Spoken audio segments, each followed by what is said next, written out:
রাহি আজ সকাল থেকেই খুব খুশি। মা তাকে নতুন লাল রঙের জুতো কিনে দিয়েছেন। রাহির ছোট্ট একটি বিড়াল আছে, নাম পুচকি। সে আজ ঘরের মেঝেতে বসে বিড়ালটাকে আদর করছে। রাহি বিকেলে পার্কে এসেছে। সে দোলনায় বসে দোল খাচ্ছে, বাতাস তার চুল উড়িয়ে দিচ্ছে। আজ রাহি প্রথমবারের মতো একা একা সাইকেল চালাচ্ছে। সে একটু নার্ভাস, কিন্তু তার মুখে আত্মবিশ্বাসের ঝিলিক। গরমের দিনে রাহি এক হাতে ধরে আছে চকোলেট আইসক্রিম। সূর্যের আলোতে আইসক্রিম একটু একটু করে গলছে। রাহি তার ছোট্ট কুকুর চিটফিককে নিয়ে বাগানে খেলছে। কুকুরটা লাফিয়ে তার কাছে আসছে আর রাহি মুগ্ধ হয়ে হাসছে। রাহি রং তুলির খেলা শুরু করেছে। সে ক্যানভাসে রং লাগাচ্ছে, চারপাশে রঙের দাগ ছড়িয়ে পড়েছে। বিকেলে রাহি আর তার বন্ধু বিশাল গাছের নিচে বসে গল্প করছে।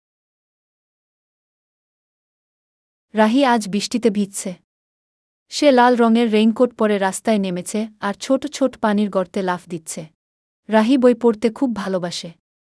সে লাইব্রেরির এক কোণে বসে মোটা একটা বই পড়ছে। সমুদ্রের তীরে রাহি বালির দুর্গ বানাচ্ছে। তার হাতে একটা ছোট বালতির সাহায্যে সে বড় বড় দেয়াল তৈরি করছে। আজ বাতাস বেশ ভালো। রাহি খোলা মাঠে গিয়ে আকাশে ঘুড়ি উড়াচ্ছে। রাহি তার লাল চাদর পিঠে বেঁধে সুপারহিরোর মতো দাঁড়িয়ে আছে, তার মুখে আত্মবিশ্বাসের ঝলক। আজ রাহির জন্মদিন। তার সামনে কেক, চারপাশে বেলুন আর বন্ধুরা তাকে সারপ্রাইজ দিচ্ছে।